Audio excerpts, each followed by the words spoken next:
Well, summer is starting to draw to a close. Summer is starting to come to a close. Those are two phrases we use to talk about something that is ending. I need to go back to work tomorrow. In fact, this is the outfit I will be wearing. I thought I would put it on for this video. I'm wearing my teaching shoes. I'm wearing a shirt with a collar and the pants that I normally wear. No longer can I wear shorts and jeans and just hang out in a t-shirt. So in this English lesson, I'm going to teach you a few phrases we use when we're talking about something that is ending. And like I said, the first two, to come to a close and to draw to a close. These are phrases we use to describe things that are no longer happening. So summer is definitely coming to a close, it's drawing to a close, and tomorrow I'll need to start teaching. So I noticed on the ground over here, there are a few leaves. It seems like summer is starting to wind down a little bit. In English, when we say something is starting to wind down, by the way, it's not quite fall yet, but it's coming in a few weeks. In English, when we say something is starting to wind down, or when something is winding down, it means again that it is coming to an end. Right now, the days are a little cooler. The nights are definitely a lot cooler, much cooler than it was back in July. So definitely the summer is starting to wind down. We'll still have a few hot days here and there. We'll still have a few warm nights here and there, but we can certainly start to sense that summer is ending. It's starting to wind down. So last week was definitely the final stretch. It was the final stretch of summer. In English, when we use the phrase the final stretch, we're talking about the last few days before something ends, or the last couple of weeks. I did a lot of work for Jen on the farm last week in the final stretch of summer because I will have less time to help her over the next few weeks. So in English, when you are in the final stretch, it means you're in those last few days or weeks before something ends. So you might be wondering if I'm sad that summer is ending. And I have to say, I'm ready to close the door on summer. I'm ready to start teaching. In English, when you say you're going to close the door on something, it means you're going to stop doing it or that it is over. I'm definitely ready to close the door on summer. I do like teaching, I do like farming in the summer, but I don't mind going back to work at this time of year. It is starting to get a little bit colder. There's less work for me to do on the farm as well, so I'm definitely ready for it to end. I'm ready to close the door on it.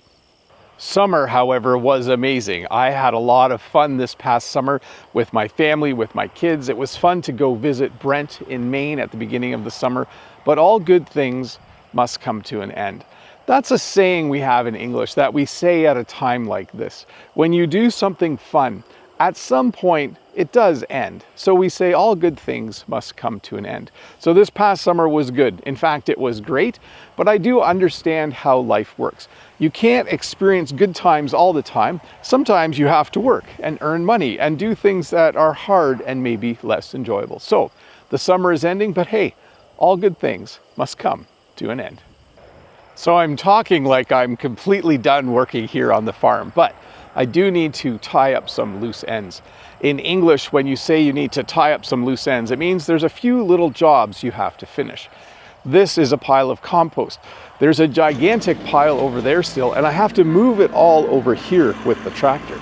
I need to do a few things like that. I need to tie up some loose ends on the farm. But I do have time in the fall to still do that. I can still do the little jobs. I can still tie up the loose ends. As many of you know, I spent a lot of time this summer improving my driveway, but I do still need to put the finishing touches on this project. It's 99% done. It's pretty much done, but there's a few little things I want to do to make it look perfect. In English, when you put the finishing touches on something, it means just that.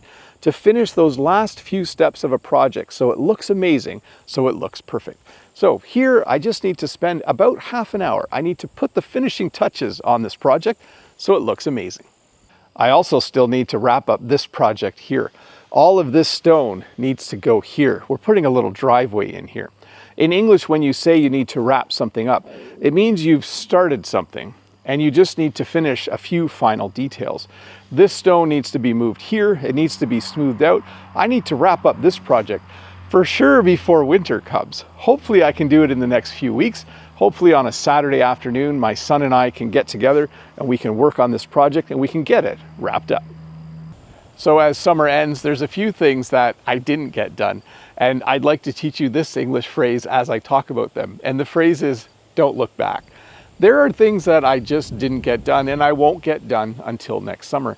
And in my mind, I just think, hey, don't look back. I got a lot of things done this summer. I am very happy and proud of the work I did. And there just wasn't enough time to do everything. So I just think, don't look back. That means I'm going to think about today. I'm going to think about the future. I'm not going to think about the past. Don't look back. And on that note, we'll end with this phrase, all's well that ends well. This is a phrase we say when something is ending and it's ending well, but you know there were some things maybe you didn't get done, but you're still really happy. All's well that ends well. I definitely would say that about this summer. I got lots of work done on my YouTube channel. I got lots of work done here on the farm. I am very happy with the things that I accomplished, and I'm not going to worry about the things that I didn't get to. So, all's well that ends well. Well, thank you so much for watching this English lesson. I hope the 10 English phrases that I taught you about how to talk about things that are ending will help you in your next English conversation. If this is your first time here, don't forget to click that red subscribe button, give me a thumbs up, leave a comment below, and if you have some more time and you want to learn some more English, there's always more English lessons to watch.